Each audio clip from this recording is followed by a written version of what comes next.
Badrinath highway पर सड़क cutting का मलबा डंपिंग जोन के बजाय अलकनंदा नदी में फेंका जा रहा है, जिस कारण नदी की पवित्रता धूमिल होने के साथ ही पर्यावरण को भी नुकसान पहुंच रहा है।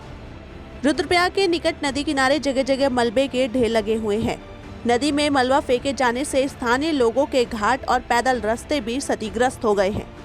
बावजूद इसके प्रशासन कोई संज्ञान नहीं ले रहा है। वहीं कार्यदायी संस्था आरसीसी कंपनी की लापरवाही का खामियाजा बरसाती सीजन में तीर्थ यात्रियों के साथ ही आम जनता को भुगतना पड़ेगा।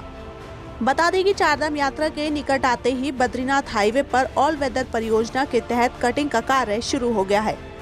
इससे पहले विभाग और कार्यदायी संस्था पता नहीं कहां सोई हुई थी, जिसे यात्रा के 1 माह पहले ही कटिंग करने की याद आई। मगर सवाल यह है कि चारधाम यात्रा शुरू होने में महज 1 माह का समय शेष रह गया है और राष्ट्रीय राजमार्ग खंड लोनीवी को अब पहाड़ कटिंग की याद आ रही है। तिलड़ी के समीप चल रहे इस कटिंग कार्य का मलबा सीधा अलकनंदा नदी में डाला जा रहा है। प्रशासन और एनएच विभाग की लापरवाही के कारण स्थानीय लोगों के घाट और पैदल रास्ते भी ध्वस्त हो गए हैं। कार्यदायी संस्था आरसीसी कंपनी की कार्य प्रणाली से स्थानीय जनता में रोष बना हुआ है। स्थानीय निवासी नरेंद्र बिष्ट ने कहा कि इन दिनों रुद्रप्रयाग के निकट बद्रीनाथ हाईवे पर तिलड़ी के पास चौड़ीकरण कार्य किया जा रहा है, लेकिन हाईवे कटिंग का मलबा सीधे अलकनंदा नदी में डाला जा रहा है। अलकनंदा नदी किनारे जगह जगह इन दिनों मलबे के ढेर लगे हुए हैं। मलबा नदी में गिरने से जहां नदी की पवित्रता धूमिल हो रही है, वहीं पर्यावरण को भी नुकसान पहुंच रहा है। इसके अलावा नदी में पाए जाने वाले जीव जंतुओं के लिए भी खतरा बना हुआ है। कहीं कहीं पर डंपिंग जोन तो बनाए हैं, लेकिन अधिक से अधिक संख्या में पूरे एनएच में ऋषिकेश से लेकर बद्रीनाथ तक ये बिना डंपिंग जोन के माल को नदी में डाल रहे हैं।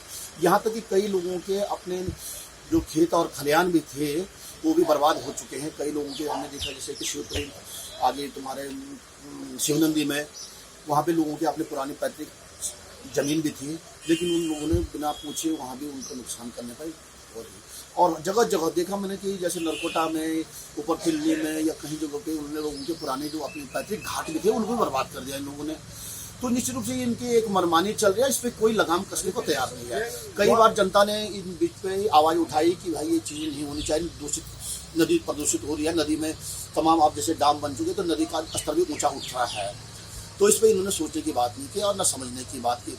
और निश्चित रूप से इसको अधिकारी को संज्ञान लेना चाहिए और इसमें आम जनता को भी इसमें आवाज़ उठानी चाहिए कि इस प्रकार से कृत्य न किए जाए। तो इस बारे में जिलाधिकारी से भी वार्ता होगी और हमने पहले भी कर चुके इस संदर्भ में वार्ता। तो इस चीज़ में प्रशासन को संज्ञान लेना चाहिए और ये इस प्रकार से घटिया जो काम कर रहे हैं, जिस प्रकार से मनमर्जी का इनका काम चल रहा है, ये काम नहीं होना चाहिए। इस पर लगाम लगनी चाहिए, इस पर रोक लगनी चाहिए।